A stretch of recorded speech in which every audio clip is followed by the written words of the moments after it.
Welcome. Ziggy1X here with another NieR reincarnation video. And I've been under the weather lately, and I've been working as well. So I spent one day driving, one day working wet and cold, and yesterday working in the swamps. Basically been coming in every day and going straight to bed. And finally, I think I'm on the mend. You can tell by, geez, I didn't do anything. Anyways, I'm starting to feel better, but I've been working through it. I've been powering through it. My gosh, I hate working when I'm sick. So let's just jump right into this video.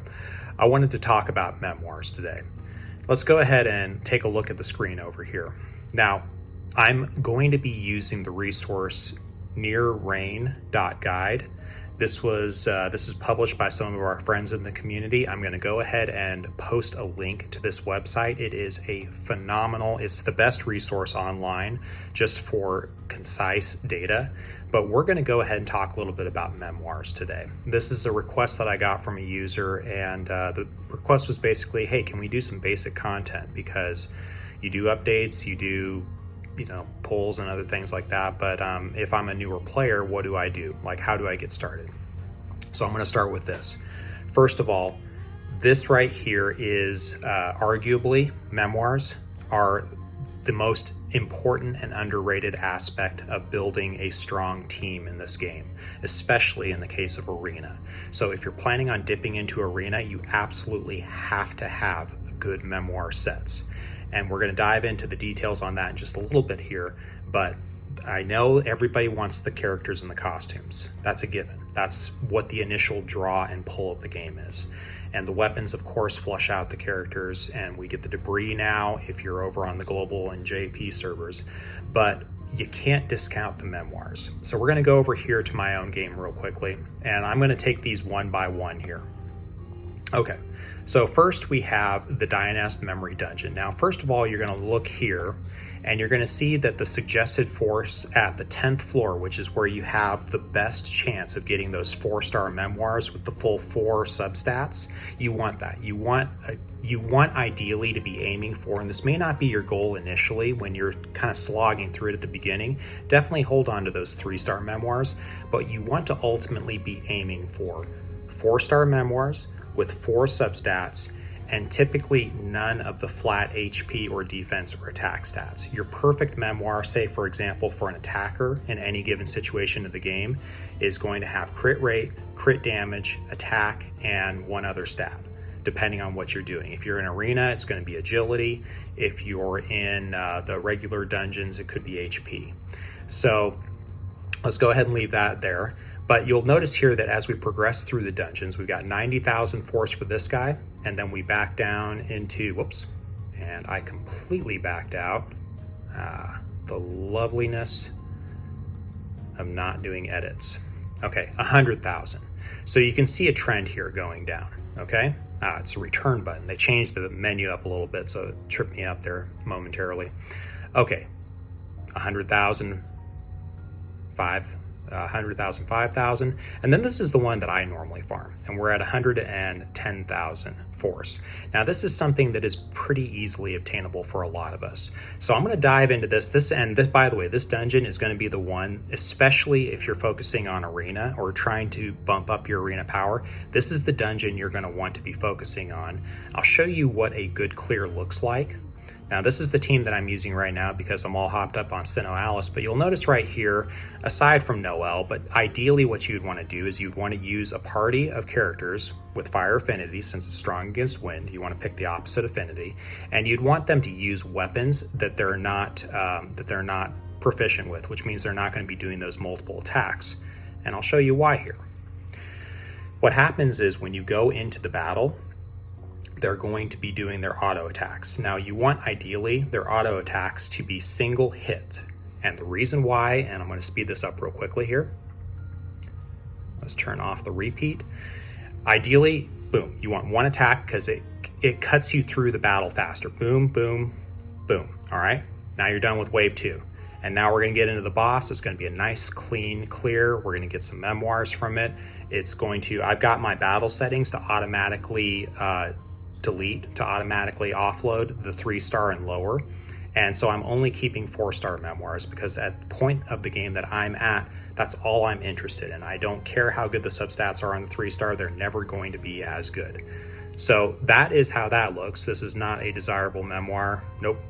That's going to be deleted as soon as I get a chance to go back through my memoir inventory and delete things. So that's what a clean farming run will look like. You want a strong team with an opposite affinity to the dungeon, and then you want to be giving them weapons that they're not proficient with, so it's just single attack, until they're firing off their abilities and doing a lot of damage. Okay, so that's that. And you can see that these dungeons, I did it again. Good golly, Miss Molly. All right. We are all the way up to the Cyber Memories, which came with Marie and Yuri. And you can see that floor 10, we are up to 200,000 force. So you can see that these dungeons become increasingly more difficult to conquer, at least to farm efficiently, depending on what power level you are in the game. The good news is that there are, at least at this point in the game, no real essential memoirs in this dungeon. There's only the two, which is defense up by 10% for 60 seconds and agility up by 10% for 60 seconds. Again, it's fine, but it's not really essential. And then the magic memories are much more useful, I think. I'm going to go through these in a minute here, but it's 150,000 force. So you can see that there's a big jump between this and the other dungeon. So let's go over here to our webpage, which is our guide.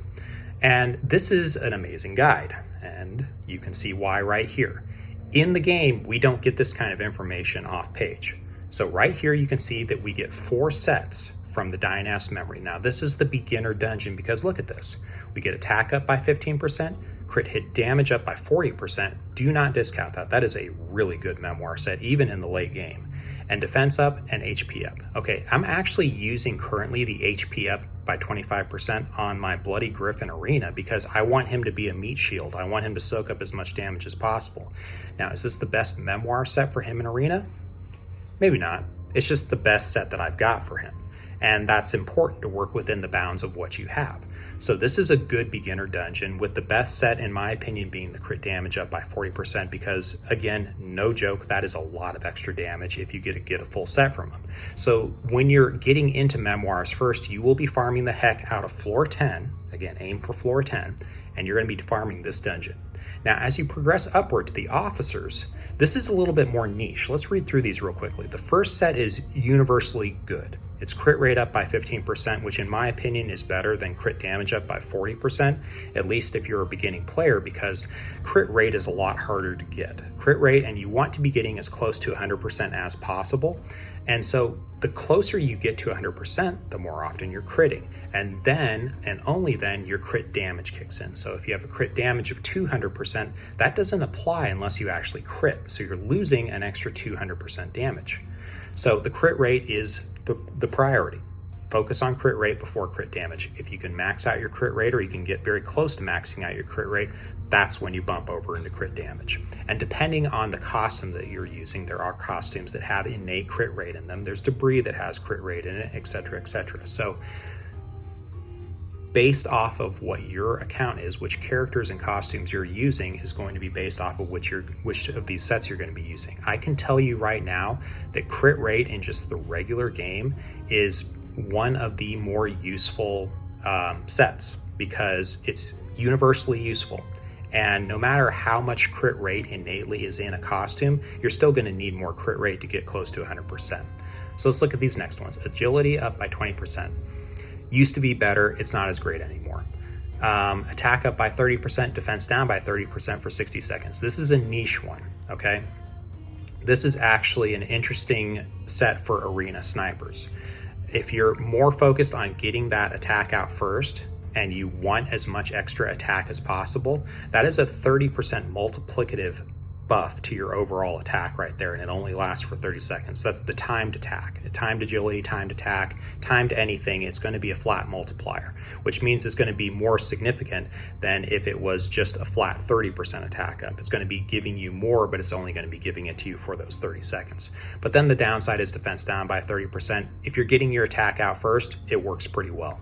So this is a niche set that could work really well. And again, It's niche. So if you're just getting into this, this is not a set you want to be aiming for. This may be something you go for later on down the road. The same thing with this last one, defense up by 40% or 30%, defense attack down. Again, kind of feels like this would be something you could stick in favor of the 25% flat HP onto Griff, which will make him pretty tanky for those first 30 seconds. And so if you're worried, if you're building a turtle team, for example, in Arena, and you put this on a tanky character that's drawing attacks towards them, they're going to, for that first 30 seconds of the fight, have an extra 30% defense, which they're going to be able to soak up more damage because of that. So that's great. Okay. Large set, attack up by 15%. All right, so this is the repeat of the first one, the Dynas, critical hit damage by 40%, critical hit rate by 15%, agility up by 20%. So this is ideally, when you're a beginner, this is going to be the dungeon that you're aiming for. Build your team to get to this guy. Let's take a look at the Witch's Memories again real quickly here. So if we go back over here to return, and we go to the Witch's Memories, the element that the dungeon is on floor 10 is fire, which means you're going to want to have a strong water team. Water is, or it was, when I was getting started into this game, was a very hard element to build. I struggled with floor 10 of this dungeon when it first got started. There are a lot more good water units in the game and a lot more good weapons in the game now than there was early on in the game when this was first released, so it's probably going to be significantly easier to do.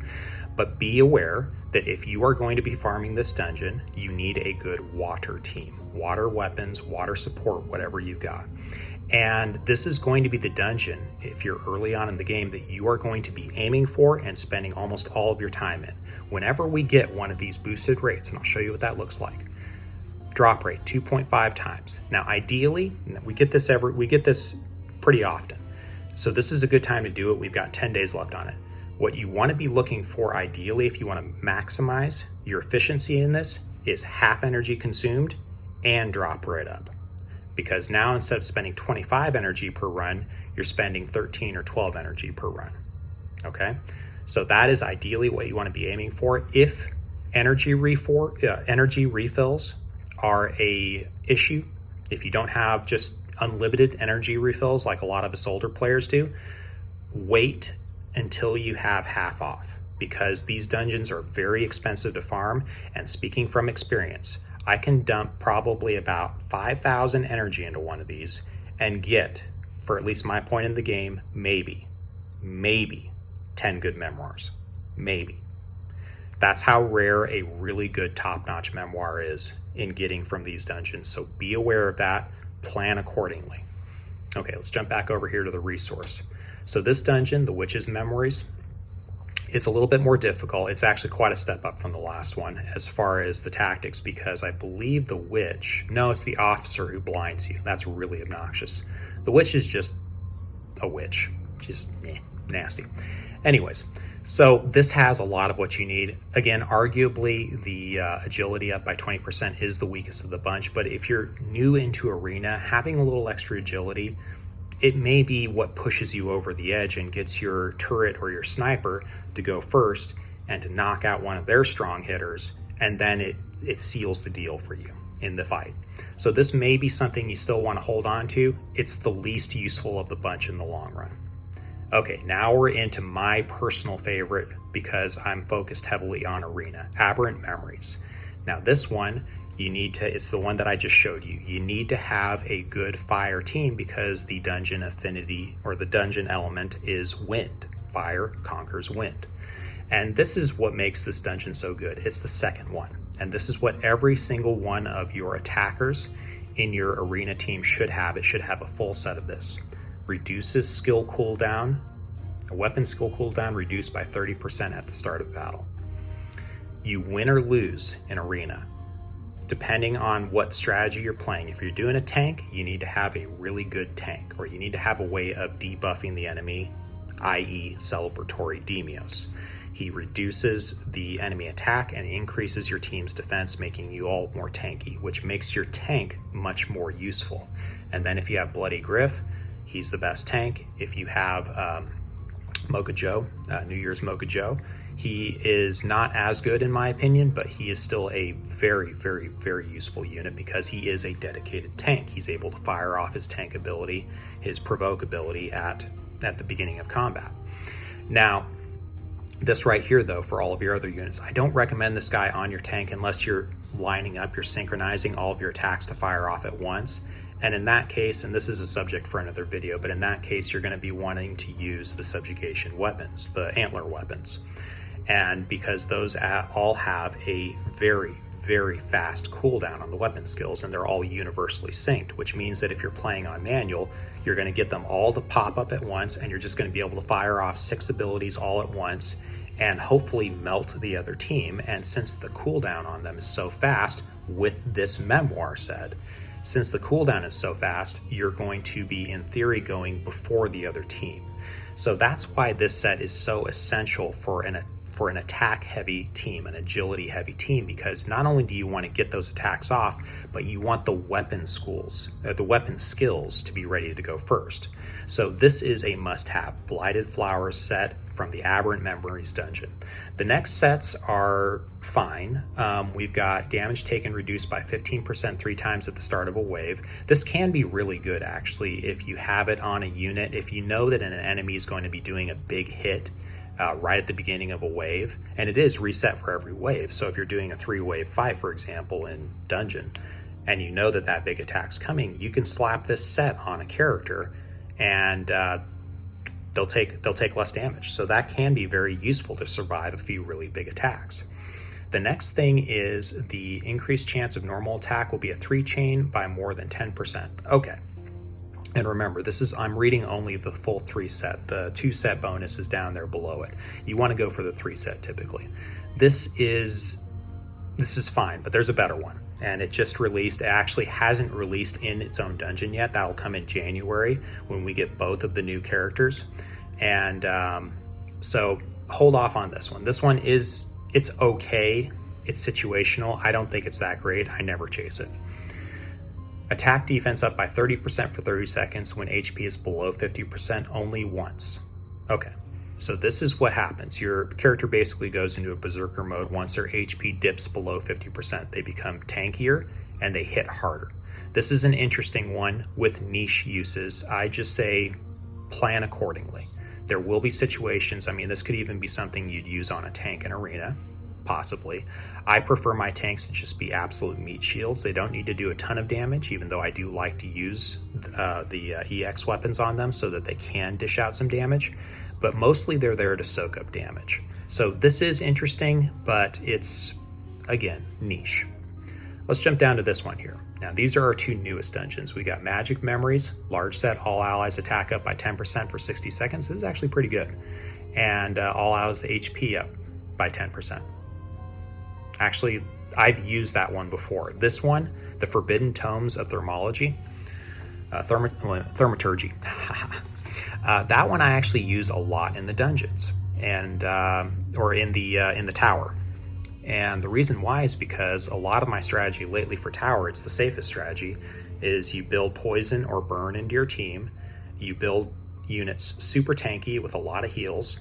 And basically what you do is you let the poison and the burns do all the damage for you because the enemies have so much HP that it really does a lot of damage to them. And then you basically just soak up all the damage and keep healing. Soak up, heal, soak up, heal. So having an AoE 10% HP on everybody is a useful ability. And we already talked about this one here. Not the greatest. So this has been a somewhat casual dive into the memoirs. I would say that you should all check out this guide because if we scroll up here to the top, we've got costumes, weapons, companions, memoirs, abilities, debris. This has basically got the full set of everything, and it's being regularly updated because if we scroll down here to the bottom, we have the newest one, which doesn't have its dungeon yet, Desert Tales. So we're going to be getting the dungeon for this again in January. This is a good set right here, by the way. 3, 4, 5 chains occurrence up by 5% for all allies. So this is an AoE buff. That's actually pretty darn cool. And that could be something I could see being used in Arena on your tank, and the reason, or on an off character who doesn't need the cooldown on their own skills, because one of the strategies in Arena is just having a sniper go out, and one of the biggest downsides of that is when they jump out and they only hit once. And that's just disheartening, because at that point you pretty much almost are guaranteed to lose the fight. And so having a Memoir set that does an AoE buff for the whole party that increases the chance of that 3, 4, and 5 chain by 5%, it may seem small, but there are other sources in the game that also give 5% up. You can see that in the Mythic Slabs, and in other areas, they stack. And so every little bit counts. Every little bit makes a difference, just like crit rate. You can build for lower crit rate and occasionally get the crit, or you can build for higher crit rate and more often get the crit. It's the same with this. So I'm looking forward to this and the other set that comes out with the new character that we get in January. And I'm going to just leave it there for now without rambling on. Next, I think I might go into some Arena strategies that I've been using. I've been playing around with a little different ways of doing Arena. Mostly I was just using one team and spray and pray. That was kind of my strategy before. And then I started looking a little bit more into the nuance of it once I got Bloody Griff. And I actually, surprisingly enough, don't use Bloody Griff as much as I thought I would. I use him. I don't use him on my defense team because he's easy to counter on defense. But I do use him on my attack teams about 50-50. So it's an interesting dynamic. The more options you get, the more characters and costumes we get, the more weapons we get. It's kind of neat to see how you can play with these different things, and you can look at an opposing team's power and the elements that they're using on their weapons, and you can pretty much guess exactly what they're going to be using. I believe Gotem already made a video about this. I actually need to go check his out to make sure I'm not completely plagiarizing him. But I will go ahead and take a look at that next. I am feeling a little bit better, so let's just hope that that gets better, and let's hope I have a good day of work today and get my job done. Otherwise, y'all have a wonderful Thursday? It's Thursday. My goodness, the week goes fast. Anyways, y'all have a wonderful Thursday. I will talk to you next time in another NieR reincarnation video. And if you have not yet, please like and subscribe the video. Subscribe to the channel, like the video.